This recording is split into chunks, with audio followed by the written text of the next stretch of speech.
Welcome back to my YouTube channel ಅನುಗಡ Kannada vlogs. ನಾನು ನಿಮ್ಮ ಮಾನು. ಎಲ್ಲರೂ ಹೇಗಿದ್ದೀರಾ? ಚೆನ್ನಾಗಿದ್ದೀರಾ? ನಾನು ಕೂಡ ತುಂಬಾ ಚೆನ್ನಾಗಿದ್ದೀನಿ. ತುಂಬ ದಿವಸ ಆದಮೇಲೆ ವ್ಲಾಗ್ಗಳನ್ನ ಹಾಕ್ತಾಯಿದ್ದೀನಿ. ಅಂದರೆ ನಾನು ಆಲ್ರೆಡಿ ಒಂದು ಪೋಸ್ಟ್ ಮಾಡಿದ್ದೆ, ಅಕ್ಕಂಗೆ ಡೆಲಿವರಿ ಆಗಿದೆ, ನಾನು ಹಾಸ್ಪಿಟ್ಲಲ್ಲಿ ಇದ್ದೀನಿ, ಹಾಗಾಗಿ ಹಾಕೋದಕ್ಕಾಗಲ್ಲ ಅಂತ ಹೇಳ್ಬಿಟ್ಟು ಹಾಕಿದ್ದೆ. ಹಾಗಾಗಿ ಇವತ್ತು ಒಂದು ವಿಡಿಯೋನ ಎಡಿಟ್ ಮಾಡಿ ನಾನು ನಿಮ್ಮ ಜೊತೆ ಶೇರ್ ಮಾಡ್ತಾ ಇದ್ದೀನಿ. ಇದು ಬಂದು ಅಕ್ಕನ ಡೆಲಿವರಿ ವ್ಲಾಗ್ ಆಗಿರುತ್ತೆ. ನೀವು ತಮ್ಲೈನಲ್ಲಿ ನೋಡಿರ್ತೀರ. ಇನ್ನು ಅಕ್ಕ ಸೀಮಂತ ಮುಗಿಸ್ಕೊಂಡ ಮೇಲೆ ನಾನೊಂದು 2-3 ಡೇಸ್ ಅಲ್ಲೇ ಇದ್ದೆ. ಸ್ವಲ್ಪ ಮನೆಯೆಲ್ಲ ಕ್ಲೀನ್ ಮಾಡ್ಕೊಳ್ಳೋಣ, ಒಂದೇ ಸತಿ ಹೊಟ್ಟೋದ್ರೆ ಅವಳಿಗೂ ಆಗಲ್ಲ ಅಂತ ಹೇಳ್ಬಿಟ್ಟು ಎಲ್ಲ ಕ್ಲೀನ್ ಮಾಡಿಬಿಟ್ಟು ಇನ್ನು ನಾವು ಕೂಡ ಹೊರಟ್ವಿ, ನಾನು ಅಪ್ಪು ಇಬ್ಬರೂ. ಯಾಕಂದರೆ ಅವತ್ತು ದೇವಸ್ಥಾನಕ್ಕೆ ಹೋಗೋದಿತ್ತು. ಅಂದರೆ ಚಿಕ್ಕಣ್ಣ ಸ್ವಾಮಿ ಅಂತ ನಿಮಗೆ ಗೊತ್ತಿರುತ್ತೆ, ಆ ದೇವಸ್ಥಾನದಲ್ಲಿ ಜಾತ್ರೆ ಇತ್ತು. ಜಾತ್ರೆ ಮುಗಿದು ಮುಂದಿನ ದಿವಸ ನಾವು ಯಾವಾಗಲೂ ಪೂಜೆ ಮಾಡಿಸೋದಕ್ಕೆ ಹೋಗ್ತಾ ಇರ್ತೀವಿ. ಹಾಗಾಗಿನೇ ಇವತ್ತು ಕೂಡ ನಾವು ಹೊರಡೋಣ, ಹೇಗೋ ಮನೆಗೆ ಹೋಗ್ತಾ ಇದ್ದೀನಲ್ಲ, ಹಾಗೆ ದೇವಸ್ಥಾನಕ್ಕೂ ಕೂಡ ಹೋಗಿ ಬರೋಣ ಅಂತ ಹೇಳ್ಬಿಟ್ಟು ಪ್ಲ್ಯಾನ್ ಮಾಡಿಕೊಂಡು ಇನ್ನು ಮನೆಗೆ ಹೋಗಿ ಡ್ರೆಸ್ ಎಲ್ಲ ಚೇಂಜ್ ಮಾಡಿಕೊಂಡು ದೇವಸ್ಥಾನಕ್ಕೆ ಹೊರಟ್ವಿ. ಆನ್ ದ ವೇ ಹಾಗೆ ನಮ್ಮ ಮನೆ ಹೆಣ್ದೇವ್ರು ಗೂಬೇಕಲ್ ಮಾರಮ್ಮ ಅಂತ ಇದೆ, ಅಲ್ಲಿಗೂ ಕೂಡ ಹೋಗಿ ಪೂಜೆ ಎಲ್ಲ ಮಾಡಿಸ್ಕೊಂಡು ಅಲ್ಲಿ ಜಾತ್ರೆ ಮಹೋತ್ಸವ ಕೂಡ ಇತ್ತು. ಆದರೆ ನನಗೆ ಆ ಟೈಮ್ಗೆ ಹೋಗೋದಕ್ಕೆ ಆಗಿರಲಿಲ್ಲ, ಯಾಕಂದರೆ ಅಕ್ಕನ ಡೆಲಿವರಿ ಇತ್ತಲ್ಲ, ಹಾಗಾಗಿ ನಾವು ಅದನ್ನು ಅಟೆಂಡ್ ಮಾಡೋದಕ್ಕೆ ಆಗಿರಲಿಲ್ಲ. ಇಲ್ಲಾಂದಿದ್ರೆ ಹೋಗ್ಬೋದಾಗಿತ್ತು. ತುಂಬ ಚೆನ್ನಾಗಿ ಮಾಡ್ತಾರೆ ಇಲ್ಲೂ. ಹೆಣ್ದೇವರು ಗೊತ್ತಿರುತ್ತೆ ತುಂಬ ಜನಕ್ಕೆ. ನಾನು ಪ್ರತಿ ಸತಿ ಏನಾದರೂ ಇಲ್ಲಿ ಹೋದರೆ ಫೋಟೋ ಹಾಕ್ದಾಗೆಲ್ಲ ಹೇಳ್ತಾ ಇರ್ತಾರೆ, ಊರ ಹೆಸರೆಲ್ಲ ಹೇಳ್ತಾ ಇರ್ತಾರೆ. ಹಾಗಾಗಿ ಅಲ್ಲಿಗೂ ಕೂಡ ಹೋಗಿ ಪೂಜೆ ಎಲ್ಲ ಮಾಡಿಸ್ಕೊಂಡು ನಾವು ಆನ್ ದ ವೇ, ಅಂದರೆ ಕುಣಿಗಲ್ ಸೈಡ್ ಹೋಗ್ತಾ ಇದ್ದೀವಿ. ಅಂದರೆ ಎಲ್ಲಾದರೂ ಹೋಗ್ತಾ ಇದ್ದೀವಿ ಅಂದರೆ ಈ ದೇವ್ರ ದರ್ಶನ ಮಾಡಿ, ದೇವ್ರ ದರ್ಶನ ಮಾಡಿನೇ ಆಮೇಲೆ ಮುಂದಕ್ಕೆ ಹೋಗೋದು. ಅದೊಂಥರ ರೂಢಿ ಆಗಿಬಿಟ್ಟಿದೆ. ಇನ್ನು ಕುಣಿಗಲ್ಗೆ ಹೋಗಿ ಪೂಜೆ ಸಾಮಾನೆಲ್ಲ ತೊಗೊಂಡು ಅಲ್ಲಿಂದ ನಾವು ಚಿಕ್ಕಣ್ಣ ಸ್ವಾಮಿಗೆ ಹೋಗಿದ್ವಿ. ಅಂದರೆ ನೀವು ಕುಣಿಗಲ್ಲಿಂದನೂ ಹೋಗ್ಬೋದು, ತುಮಕೂರಿಂದ ಹೋಗ್ಬೋದು, ಆಮೇಲೆ ಗುಬ್ಬಿಯಿಂದ ಈ ಸೈಡೆಲ್ಲ ರೋಡ್ ಇದೆ ನಿಮಗೆ ಚಿಕ್ಕಣ್ಣ ಸ್ವಾಮಿ ದೇವಸ್ಥಾನಕ್ಕೆ ಹೋಗೋಕ್ಕೆ.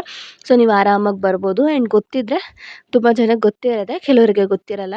ಆ್ಯಂಡ್ ಇದು ಬಂದು ನಮ್ಮ ಯಜಮಾನ್ರು ಯಾವಾಗಲೂ ಹೋಗ್ತಾಯಿದ್ರು, ಅವಾಗೆಲ್ಲ ಚಿಕ್ಕಣ್ಣ ಸ್ವಾಮಿ ದೇವಸ್ಥಾನಕ್ಕೆ ಹೋಗ್ತಾಯಿದ್ರು. ಇವಾಗ ನಾನು ಕೂಡ ಹೋಗ್ತೀನಿ. ಅಂದರೆ ಇಲ್ಲಿ ತುಂಬ ಪವರ್ಫುಲ್ ಏನಂದರೆ, ನೀವು ಅಂದರೆ ಹಸುಗಳು ಸಾಕಾಣಿಕೆ ಮಾಡಿದ್ದೀರಾ, ಆಮೇಲೆ ಮೇಕೆ ಕುರಿ ಏನೇ ಆಗಿರ್ಬೋದು ಸಾಕಾಣಿಕೆ ಮಾಡಿದ್ದೀರ ಅಂದರೆ ಕೆಲವು ಸತಿ ದೃಷ್ಟಿ ಆಗೋದು ಆ ಥರದ್ದೆಲ್ಲ ಆಗ್ತಾ ಇರುತ್ತೆ. ಆ ದೃಷ್ಟಿ ನಿವಾರಣೆ ಮಾಡೋದಕ್ಕೆ ತುಂಬಾ ಚೆನ್ನಾಗಿ ನಿವಾರಣೆ ಆಗುತ್ತೆ. ಇಲ್ಲಿ ಬಂದು ದೃಷ್ಟಿ ನಿವಾರಣೆನ ಮಾಡಿಸ್ಕೋಬೋದು. ಇಲ್ಲ ನೀವು ಸ್ವಂತ ವ್ಯಾಪಾರ ಮಾಡ್ತಾ ಇದ್ದೀರಾ, ಅಂಗಡಿಗಳಿದೆ, ಆಮೇಲೆ ಶಾಪ್ ಓಪನ್ ಇದೆ ನಿಮ್ಮದು, ಆಮೇಲೆ ವ್ಯವಹಾರಗಳು ಮಾಡ್ತೀರಾ ಅಂದರೆ ದೃಷ್ಟಿ ಏನಾದರೂ ಆಗಿದೆ ಅನ್ನೋ ಥರ ಆಗಿದ್ರೂ ಕೂಡ ನೀವು ಇಲ್ಲಿ ಬಂದು ದೃಷ್ಟಿನ ತೆಗೆಸ್ಕೊಬೋದು. ಮತ್ತು ಬಸವಣ್ಣನೂ ಕೂಡ ಇದೆ, ಅಲ್ಲೂ ಕೂಡ ನೀವು ಬಂದು ಬಸವಣ್ಣನ ಕೇಳ್ಬೋದು ಏನಾದರೂ ಆಗಬೇಕು ಅಂತ ಇದ್ದರೆ. ನೀವು ಏನಾದರೂ ಇಲ್ಲಿಗೆ ಹೋಗ್ತೀರಾ ದರ್ಶನಕ್ಕೆ ಅಂತ ಯಾರಾದರೂ ಹೋಗೋರಿದ್ದರೆ ಕಮೆಂಟ್ ಮಾಡಿ, ನನಗೂ ಕೂಡ ಗೊತ್ತಾಗುತ್ತೆ. ನಾವು ಕೂಡ ಅಲ್ಲೇ ಪೂಜೆ ಮುಗಿಸ್ಕೊಂಡು ಇನ್ನು ಅಕ್ಕಂಗೆ ಡೆಲಿವರಿ ಎಲ್ಲ ಸೇಫಾಗಿ ಆಗಲಿ ಅಂತೇಳಿ ಕಾಣಿಕೆ ಎಲ್ಲ ಹಾಕಿ ಬೇಡಿಕೊಂಡು ಇನ್ನು ಅಲ್ಲೇ ಪ್ರಸಾದ ಎಲ್ಲ ತಿಂದ್ಕೊಂಡು ಇನ್ನು ವಾಪಸ್ ಮನೆಗೆ ಬಂದು ಇನ್ನೊಂದು 3 ಡೇಸ್ ಆದಮೇಲೆ ನಾನು ವ್ಲಾಗ್ನ ಕಂಟಿನ್ಯೂ ಮಾಡ್ತಾಯಿದ್ದೀನಿ. ಅವತ್ತು ನಾರ್ಮಲಾಗಿ ಅಕ್ಕ ಬಂದು ಸ್ಕ್ಯಾನಿಗೆ ಹೋಗಿದ್ದರು. ನನಗೂ ಕೂಡ ಹೇಳಿದರು ಇವತ್ತು ಸ್ಕ್ಯಾನಿಗೆ ಹೋಗ್ತಾ ಇದ್ದೀನಿ ಅಂದರೆ. ಯಾವತ್ತು ಅಂದರೆ ಮಾರ್ಚ್ 3ನೇ ತಾರೀಕು. ನಾನು ಬೆಳಗ್ಗೆ ಕೆಲಸ ಎಲ್ಲ ಮುಗಿಸಿ ಅಪ್ಪನೂ ಕೂಡ ಅಂಗನವಾಡಿಗೆ ಏನು ಹೋಗಿರಲಿಲ್ಲ, ಅವ್ನಿಗೆ ಸ್ವಲ್ಪ ಕೆಮ್ಮು ಬಂದುಬಿಟ್ಟಿತ್ತು, ಹಾಗಾಗಿ ಕಳಿಸಿರಲಿಲ್ಲ. ನಾನೇ ಮನೇಲಿದ್ದ ಅಷ್ಟರಲ್ಲಿ ಕಾಲ್ ಬಂತು, ಇಮಿಡಿಯೇಟ್ಲಿ ಅಡ್ಮಿಟ್ ಆಗೋಕ್ಕೆ ಹೇಳ್ತಾ ಇದ್ದಾರೆ, ಬಾರಮ್ಮ ಅಂತ ಹೇಳಿದ್ರು. ಸರಿ ಅಂತ ಹೇಳ್ಬಿಟ್ಟು ನಾನು ಕೂಡ ರೆಡಿಯಾಗಿ ಅಕ್ಕ ಮನೆಗೆ ಹೋಗಿ ಪಾಪುಗೆ ಏನೇನು ಬೇಕಾಗಿತ್ತು, ಅವಳಿಗೆ ಏನೇನು ಬೇಕಾಗಿತ್ತು ಅದನ್ನೆಲ್ಲ ನಾನು ಲಗೇಜ್ ಮೊದಲೇ ಮನೆಯಿಂದ ಬರೋಕ್ಕಿಂತ ಮುಂಚೆನೇ ಎಲ್ಲ ಪ್ಯಾಕ್ ಮಾಡಿಸಿ ಇಟ್ಟಿದ್ದೆ, ಹೇಳೋಕ್ಕಾಗಲ್ಲ ಅಂತ ಹೇಳ್ಬಿಟ್ಟು. ಸೊ ಅದನ್ನು ತೊಗೊಂಡು ಕ್ಯಾಬ್ ಇವಾಗ ಬುಕ್ ಮಾಡಿಕೊಂಡು ಹಾಸ್ಪಿಟ್ಲಿಗೆ ಹೊರಟ್ವಿ. ಆ್ಯಂಡ್ ಅವರು ಮಾಮೂಲಿ ಸ್ಕ್ಯಾನಿಂಗಿಗೆ ಅಂತಲೇ ಹೇಳಿಬಿಟ್ಟು ಹಾಸ್ಪಿಟ್ಲಿಗೆ ಹೋಗಿರೋದು. ಆದರೆ ಅಲ್ಲಿ ಅವರು ಹೇಳಿರೋದು ವಾಟರ್ ಲೆವೆಲ್ ಸ್ವಲ್ಪ ಕಮ್ಮಿ ಆಗಿಬಿಟ್ಟಿದೆ, ಹಾಗಾಗಿ ನೀವು ಇರೋದು ಒಳ್ಳೆಯದು, ಅಡ್ಮಿಟ್ ಆಗೋದು ಒಳ್ಳೆಯದು, ಇಲ್ಲಾಂದರೆ ಕಷ್ಟ ಆಗಿಬಿಡುತ್ತೆ. ಇನ್ನೂ ಒಂದು 15 ಡೇಸ್ ಇದೆ ಟೈಮು, ಆದರೆ ಇವಾಗ ಅಡ್ಮಿಟ್ ಆದರೆ ಒಳ್ಳೆಯದು, ನಿಮಗೆ ಡೆಲಿವರಿ ಆಗ್ಬೋದು ಅಂತಲೇ ಹೇಳಿದ್ರಂತೆ ವಾಟರ್ ಲೆವೆಲ್ ಕಮ್ಮಿ ಇರೋದಕ್ಕೆ.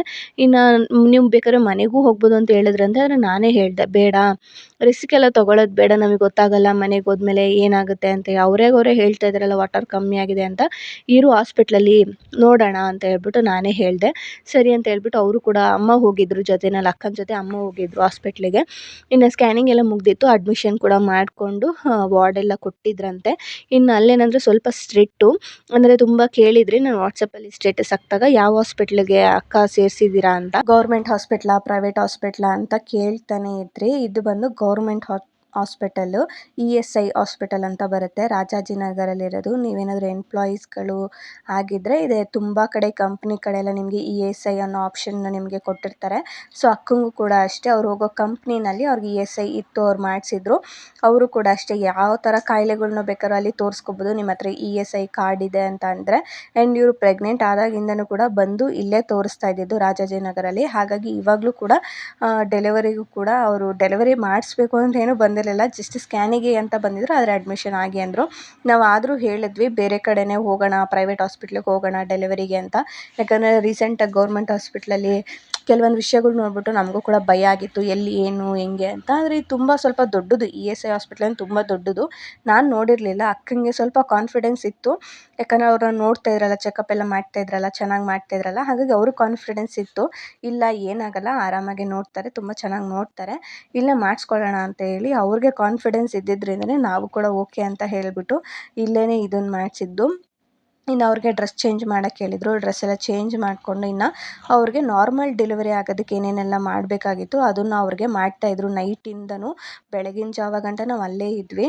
ಇನ್ನು ಅವ್ರಿಗೆ ನಾರ್ಮಲ್ ಡೆಲಿವರಿ ಆಗೋ ಥರ ಪೇಯ್ನ್ ಬರ್ಸಕ್ಕೆ ಸ್ಟಾರ್ಟ್ ಮಾಡಿದ್ರು. ಆದರೆ ಅಕ್ಕಂಗೆ ಒಂಚೂರು ಕೂಡ ಪೇಯ್ನ್ ಇಲ್ಲ. ರಾತ್ರಿ ಎಲ್ಲ ಕೊಟ್ಟಿದ್ದಾರೆ, ಪೇಯ್ನ್ ಇಲ್ಲ. ಬೆಳಗ್ಗೆ ಕೊಟ್ಟಿದ್ದಾರೆ, ಪೇಯ್ನ್ ಇಲ್ಲ.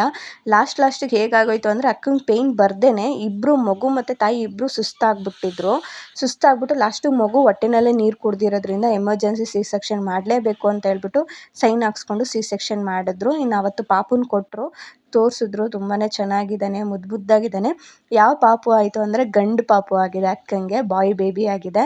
ಎಲ್ಲರೂ ಖುಷಿಯಾದರು. ನಾವು ಎಕ್ಸ್ಪೆಕ್ಟ್ ಮಾಡಿದ್ದು ಹೆಣ್ಣು ಪಾಪು ಆಗುತ್ತೆ ಅಂತ. ನಾನು ಅಕ್ಕ ತುಂಬಾ ಒಂಥರ ಬೇಜಾರಾಯಿತು ನಮಗೆ, ಯಾಕಂದರೆ ಇಬ್ರಿಗೂ ಆಸೆ ಇದ್ದಿದ್ದು ಹೆಣ್ಮಗು ಅಂತ. ಆದರೆ ಏನು ಮಾಡೋಕ್ಕಾಗಲ್ಲ, ಗಂಡು ಮಗು ಆಗೋಯಿತು. ಸ್ವಲ್ಪ ನನಗೂ ಡಿಸಪಾಯಿಂಟ್ ಆಯಿತು, ಅವ್ರಿಗೂ ಡಿಸಪಾಯಿಂಟ್ ಆಯಿತು.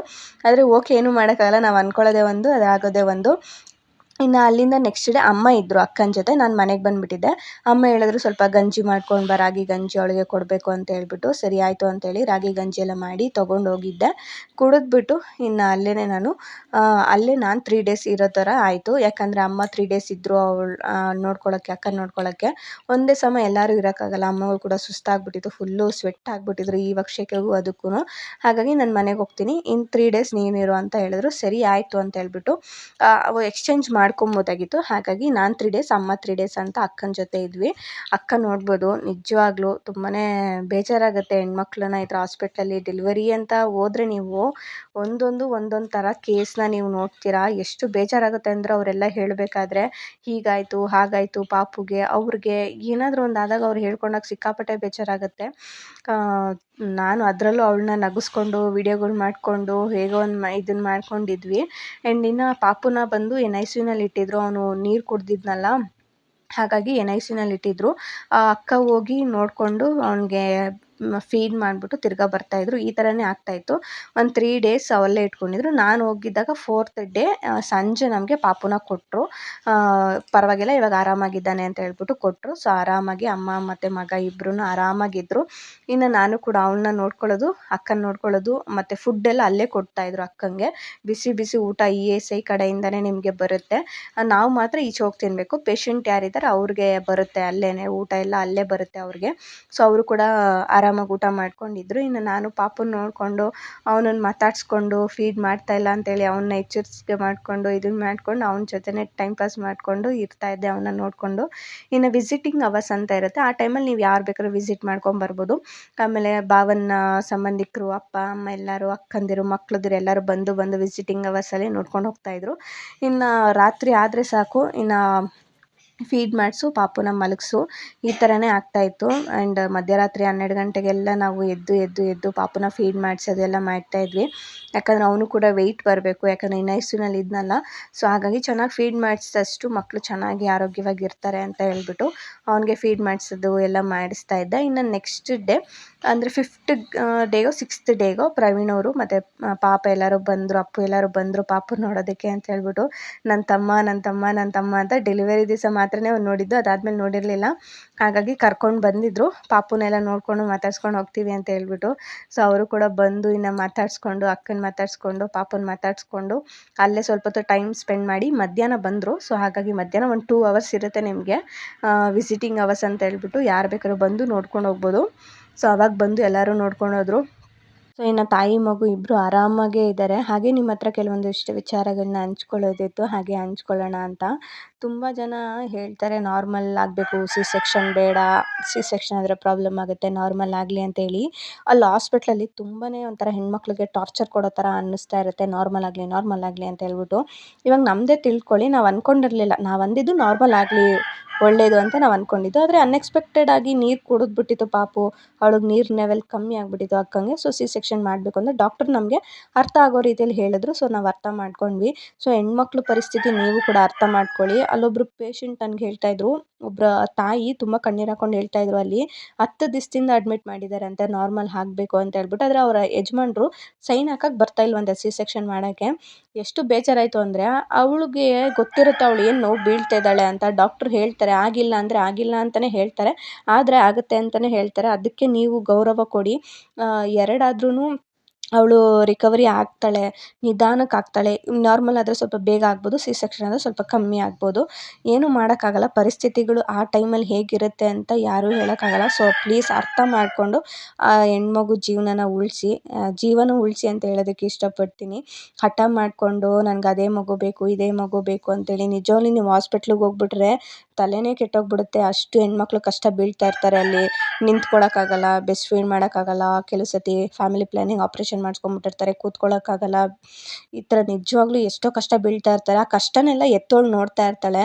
ಹಾಗಾಗಿನೇ ಅವಳು ಹೆಣ್ಮಕ್ಳು ಮನೆಗೆ ಬಂದಾಗ ಏನು ಕೆಲಸ ಮಾಡಿಸ್ದಂಗೆ ಕೂರಿಸ್ಕೊಂಡು ಅವಳನ್ನ ನೋಡ್ಕೊತಾ ಇರ್ತಾಳೆ. ಅಯ್ಯೋ ನನ್ನ ಮಗಳು ಹಾಸ್ಪಿಟ್ಲಲ್ಲಿ ಇಷ್ಟೊಂದು ಕಷ್ಟ ಬಿದ್ದಿದ್ಲು, ಇಷ್ಟೊಂದು ಪಾಡು ಬೀಳ್ತಾಳೆ ಅಂತ ಹೇಳ್ಬಿಟ್ಟು ಚೆನ್ನಾಗಿ ನೋಡ್ಕೊತಾರೆ. ಆದರೆ ಕಟ್ಕೊಂಡಿರೋರು ಅವ್ರ ಕಡೆಯವರೆಲ್ಲ ಏನು ಮಾಡ್ತಾರೆ, ಅಯ್ಯೋ ಏನು ಮಹಾ ಮಾಡಿರೋದು ಅಂತ ಹೇಳ್ತಾರೆ. ಸೊ ಹಾಗಾಗಿ ಆದಷ್ಟು ನಿಮ್ಮ ಯಜಮಾನ್ರುಗಳ್ನ ನೀವು ಕಣ್ಮುಂದೆ ಇರಿಸ್ಕೊಳ್ಳಿ, ಅವ್ರಿಗೆ ಗೊತ್ತಾಗುತ್ತೆ ಅವಳು ಏನು ಕಷ್ಟ ಬೀಳ್ತಾ ಇದ್ದಾಳೆ ಅಂತ. ಆವಾಗಾದರೂ ಅವ್ರು ನಿಮಗೆ ಗೌರವ ಕೊಡ್ಬೋದೇನೋ, ಆವಾಗಾದರೂ ಅವ್ರು ಅರ್ಥ ಮಾಡ್ಕೊತಾರೆ ಕಷ್ಟ ಏನಿದೆ ಅಂತ ಹೇಳ್ಬಿಟ್ಟು. ಸೊ ಆದರೆ ಅವ್ರನ್ನ ನಿಮ್ಮ ಜೊತೆನೇ ಇರಿಸ್ಕೊಳ್ಳೋಕ್ಕೆ ಟ್ರೈ ಮಾಡಿ. ಸಿಗ್ತೀನಿ ಮುಂದಿನ ವೀಡಿಯೋದಲ್ಲಿ.